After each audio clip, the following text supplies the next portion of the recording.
Siyanamkela Volunteer of Grace, igama lam ndithenjiwe. Molweni. Namhlanje kakhona sizake sijonga kumxholo wethu wenyanga. Umxholo wethu othi asizazi kakuhle thina uba singobani. Asizazi futhi ukubaluleka kwethu thina. Asizazi noba uYehova unenjongo ngathi. Uneenjongo ezingakanani ngawe apho ukhona. Unenjongo. Ubona yena apho ungaboniyo khona. Uyayazi ukuthi wena unokwenza ntoni nantoni na. Le wena othi hayi andinakwazi uyenza, yena uyayibona.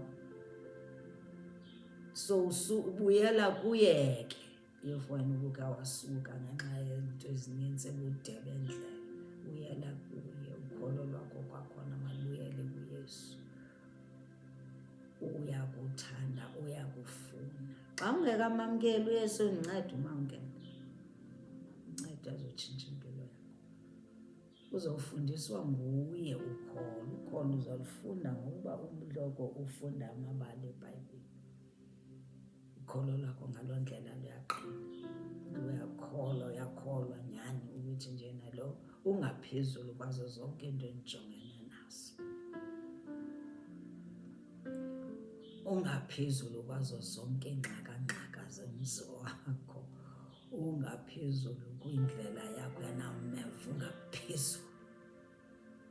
Iva ke namhlanje uGideon uzange azazi into yoba uyi-altar destroyer. Njengawe awuzazi ukuthi uyi-altar destroyer. Cinga abanye uzosoloko wadestroyelwa ngabantu ama-altari. Ungumbhubhisi wesibingelelo wena. Ungumtshabalalisi wesibingelelo wena. Ungumdilizi wesibingelelo wena. Chaza sasiXhosa sichaza wena. Uba nguwe kanye kuloo femeli ofunela udilize ezo zibingelelo. Uzozidiliza njani? Ngokuma kule yakho ye-altar ye-peace kaYesu.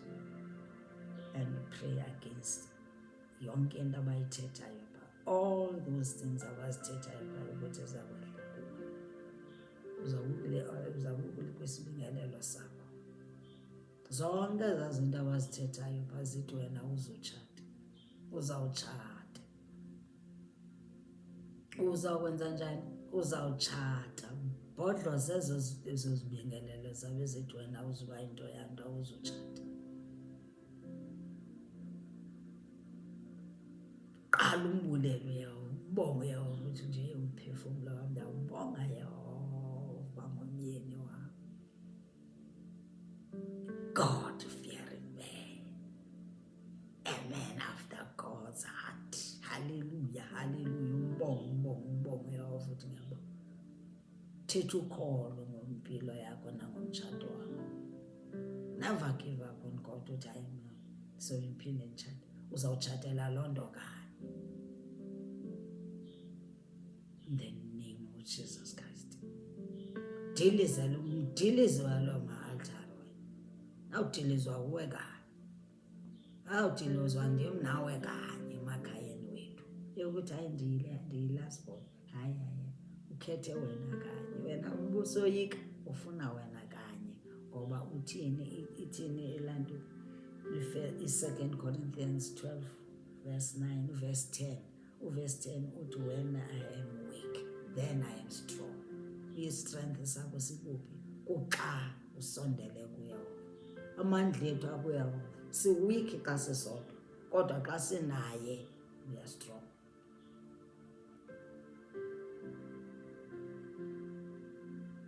Ake sivuGideon xa kusithiwa makahamba yodiliza isibingelelo uba kuzawudini. I'm excited today. Masiqale kuverse 14 kuJudges 6. Siqale kuverse 14. Uverse 14 uthi ke ngoku undikhoyo ke wabheka kuye wathi hamba ngala mandla unawo. Wasindisa amaSirayeli esandleni samaMidiyani. Kaloku ndim okugunyazisayo. Isandla sakhe esiqinileyo wathi ndim okuthumayo. Hamba ngawona la mandla. Uyawuthetha into ezininzi ezinegative. 15 uGideon wathi, Camagu Nkosi yam, ndingawahlangula njani amaSirayeli? Umzi wakokwethu ungento nje kwaManase, nam ndingongazelwe nto kowethu nje. Wathi kubo bonke aba bantu andazelwe nto, kaloku mna ndimnobhuti nomzi wasekhaya nje. Yho, phantsi kakhulu thina. Siloko sathi uyawuva ufuna thina kanye wathi bona waba boyika ufuna bona kanye. Verse 16 waphendula uNdikhoyo, waphendula wathi, ndiyakuba nawe. Alilizwi lakho eli. Wathi unokuhlutshwa yintoni na? Uthi njena, uthini yawo? Uthi ndizoba nawe.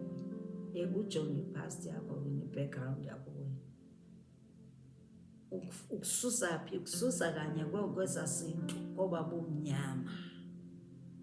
Kowekwazi bumnyama uYesu athumelele khona. uYesu uthunyelwe ukususa koba bumnyama kukhonza izithixo. Bese senza ama-rituals. Namhlanje sinje. Sibuyisele emva. Nabo amaMidiyani ayedlala ngabo nje kungenxa yoba babesukile kuyona. Bebhizi zizithixo. Asudlulela. Wathi ndizoba nawe. AmaMidiyani uyawatshayela amaMidiyani. Abe ngathi kuwe angumntu omnye. Oh, hallelujah. Wathi wena ndizoba nawe. Xa ke unawe Yehova uthini kuwe? Uthi uzawatshayela zonke ezo ntshaba zabo. Oh, glory to God. 17 uGideon waphendula wathi, ukuba ungakunceda undenzele umqondiso ukuba nguwe ndikhoyo lo uthetha nam. Yabona ukuthi wayenedawuti. Idawuti kaloku ihamba ne-fear. Kanti xa sifunda ilizwi i-fear yakhona nokuthandabuza idawuti sizawuwela phaa. Zenze njani? Wakunika ukholo. Umane ufunda ilizwi lakhe uzawunika ukholo olungakanani. Uzawuzibuza nawe into ukuthi ndandisoyika ntoni kakade. Ngoba umtyholi kaloku lo ofuna ukuthi usoloko usoyika. Umtyholi yona ndayifuna afuna ukoyikwa. Indlela a-operayitha ngayo. Operayitha nge-fear. Uyiphosa apha kuwe mxelele into ukuthi uYesu akakunikanga fear.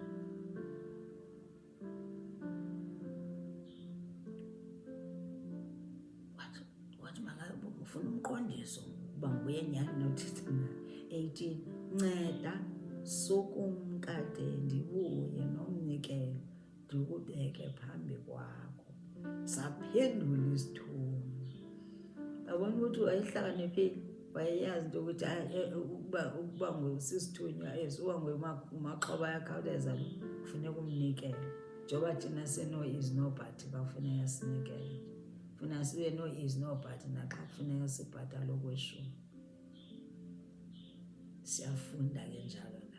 Into yoba xa ukhe wava apha emoyeni wakho ukuthi heyi nangu uyawuve ndenzela into ethile, funeka ube obedient wenze yonke le nto ayifunayo.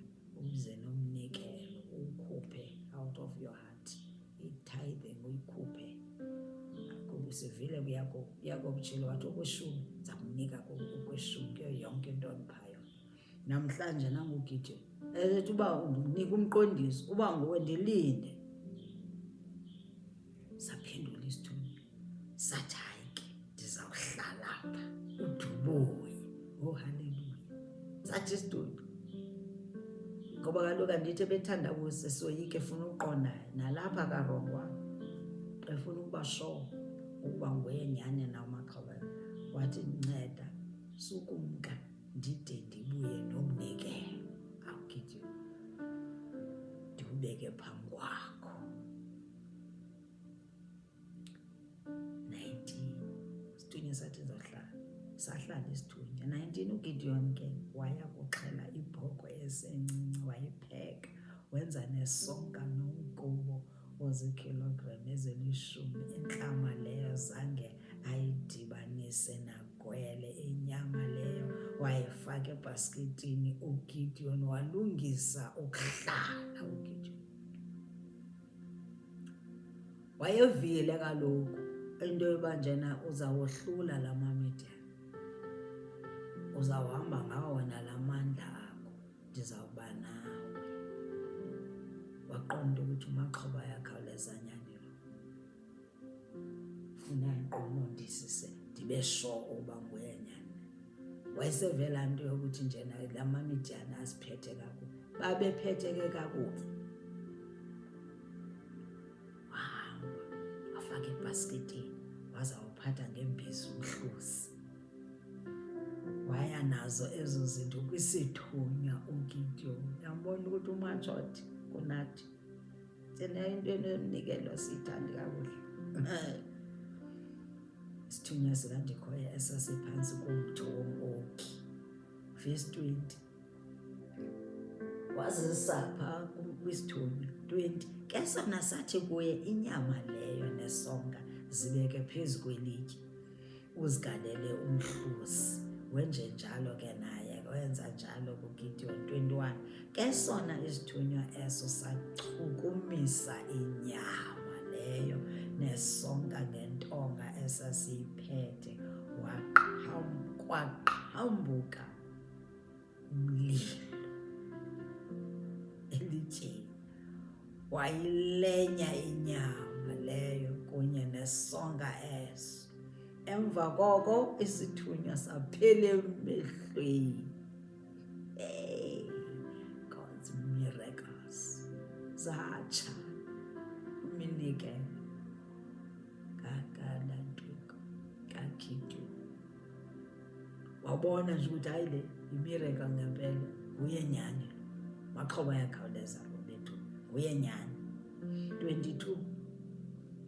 Waqonda ke uGideon ukuba sisithunywa sikaNdikhoyo esasibonileyo. Wavakala esithi, yu Ndikhoyo ngangalala, sithunywa sikaNdikhoyo, ndisibone ubuso ngobuso. 23. Waphendula ke uNdikhoyo wathi, xola ungatatazeli mfana, awuzukufa. Andithi kwakuzithiwa kodwa uba wabone wavuza ukufa, wathi awuzukufa mfana, ngeke. 24. Ke uGideon wakhela uNdikhoyo iqonga lamadini kuloo ndawo, wathi igama lalo uNdikhoyo uluxolo, wenza i-altare pha. Lisekhona ke nangoku elo iOfra engumhlaba womzi waka-Abiyezeri. 25. Wenza i-altare uGideon, altare of peace. Nawe ke nobuhlala kwi-one room uqashile usazihlalela wena, uba nekona yakho i-altara yakho, yile ozawuma kuyo uthandaza against eza evil altars ezifuna wena wenze evil things, calling your name for evil things.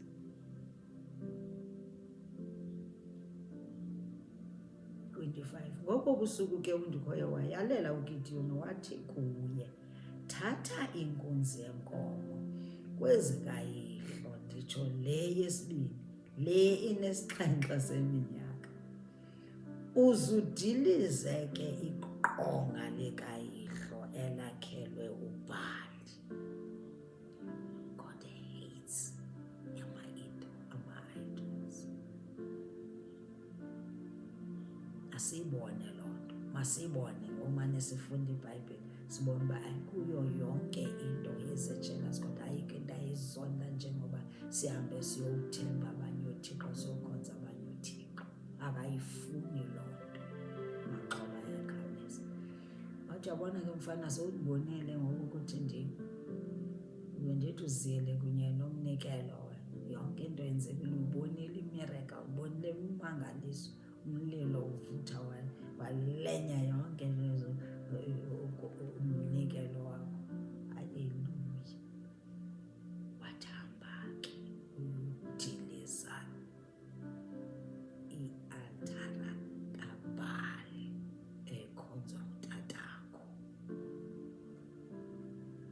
wathi uhambe uyodilizela qonga likayihlo elakhelwe uBhali, unqunqe nomfanekiso womthi wesithixokazi sabo uAshera, umnqunqe wesipieces ezincinci, udilize uBhali, altare yakho udilize. 26 yakhela undikhoyo iqonga encotsheni yale nqaba, wenze idini elitshiswayo ngenkunzi yesibini leyo, ubase ngala mfanekiso kaAshera. Athi uzawubasa ngawo laa mfanekiso wasasithixo singaShera, sasithixokazi sabo. Ndayithanda le version ithetha ngelaa nto, uthi kwesasithixokazi uAshera was a female goddess. That's why uYesu ndimthanda. Yazi uYesu ndamthanda, sisindisa kwiinto ezininzi ukuthi sikhonze yena yedwa. Besayigqiba nini laa nto yokukhonza isithixo? Uzayigqiba nini laa nto? Wathi in verse 26 wathi wagqiba ke ngoku xa sowudilizile wakhele undikhoyo iqonga encotsheni yale nqaba, wenze idini elitshisayo ngenkunzi yesibini leyo, ubase ngala mfanekiso kaAshera unqunqileyo. 27 uGideon wathatha amadoda 10 kwizicaka zakhe, wenza ngokomlomo kaNdikhoyo lo msebenzi ke wawenza ebusuku, wayesoyika. Wawudiliza wonke loo ma-altara ebusuku, nesasithixokazi wasinqunqa sasipieces ebusuku, kuba esoyika amawabo nabamelwane. 28 bavuka ngentsasa elandelayo abantu baloo lali, nalo iqonga likaBhali lidilizwe nomfanekiso kaAshera unqunqiwe. Kwaza kwenziwa idini lenkunzi yenkomo yesibini kwelo qonga. Haleluya! Uyamamela uGideon, uyamamela, wamamela, wayenza yonke laa nto. Ngoba ngintoni? Wayene-evidence, wayibonile ukuthi nantsi ukhona umanqa, ukhona ingonyama ezulu. Nditshilo ndathi esasithunywa masendilinde, ndifuna uba sure uba uyanyani na amaxhoba ayakhawuleza. Wayene-evidence yokuthi nguwo.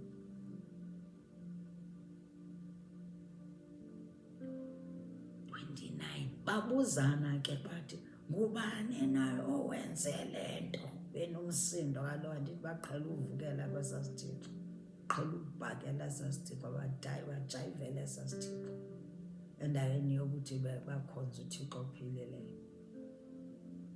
Hayi, opening message le. Ubani owenze le nto?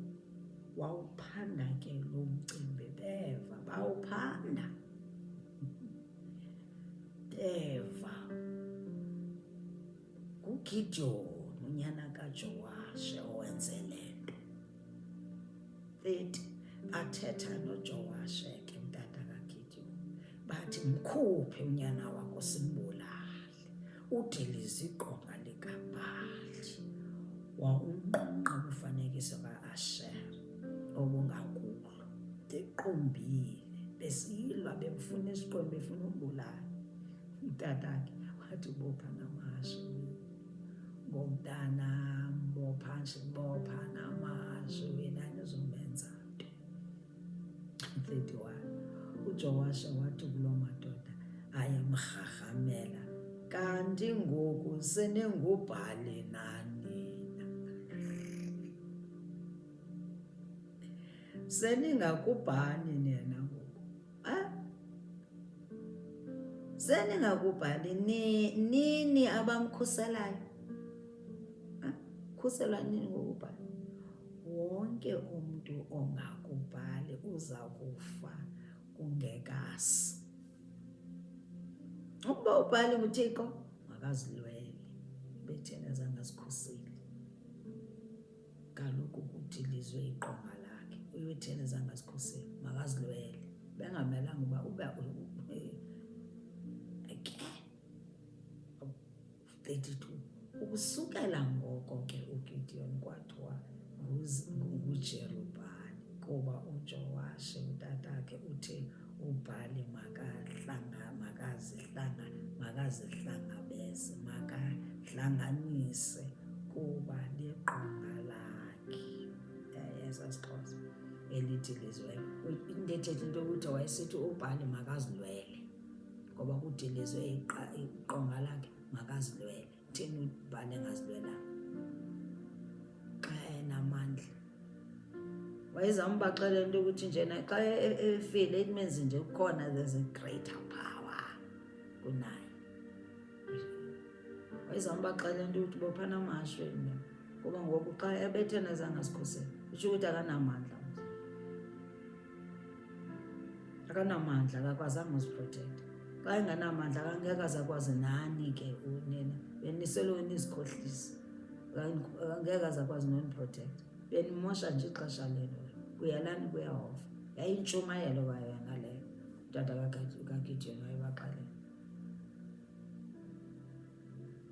13 ahlanganisana ke amaMidian nama-Amaleki nezizwe zasempumalanga baza bawela iJordani baya kumisa kwintili yaseYezerili. 34 uGideon wagutyungelwa ngumoya kaNdikhoyo, wagutyungelwa ngumoya ongadlangaliswa, wakhalisa isigodlo uGideon ememeza amawawu umzi kaAbiyezeri ukuba abophelele amlandele. Wathumela uEzigidimi ukuba abizwe eze kuye amadoda onke akwaManase.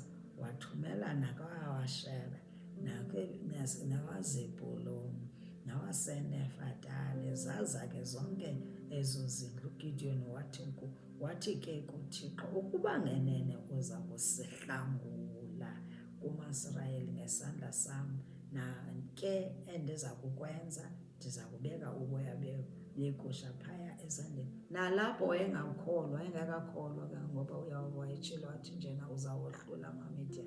Nalapho umane senza izinto efuna uqonda uba sizawohlula nyani na, wayengakholwa. Kodwa endiyithandayo yokuthi nje ubani owadistroya i-altar. I-altar yadistroya nguGideon nala madoda angamashumi amathathu. Nawe apha ekhaya wena uzayidistroya ezaa altars ngomthandazo. Sizenze njani? Sizodistroya thina into ama-altari awayekhonzwa ngootata omkhulu. Ootata omkhulu ngaba abasenzela yonke le nto. Sizodistroya ngokuma kulaa altari yakho, thandazi.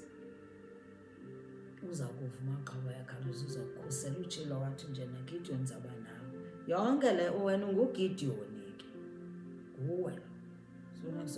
Soloko simediteyitha kwezi scriptures ezizasenza into yokuthi senze God's purpose empilweni zethu.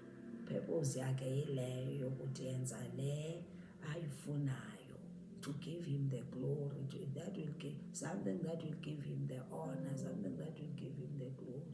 Izawubonisa ubukhulu bakhe namandla wakhe nobungangamsha bakhe bukaThixo kwezi end times. Njengoba ngoku besithi akekho nje, ukhona, uyaphila uYesu Kristu, ukhona. Notatakhe nguye kanye wasithumelela uYesu Kristu. Oh, glory to God. Yomelela ke, ujonge ntoni, umbulele namhlanje ukuthi wena ungumdilizi wesibingelelo, ungubhubhisi wesibingelelo wena sakokwenu, ungumtshabalalisi wesibingelelo sakokwenu wena. Mbongo nekudo fanele ludo. God bless you, we love you. NoJesus ukuthanda kakhulu.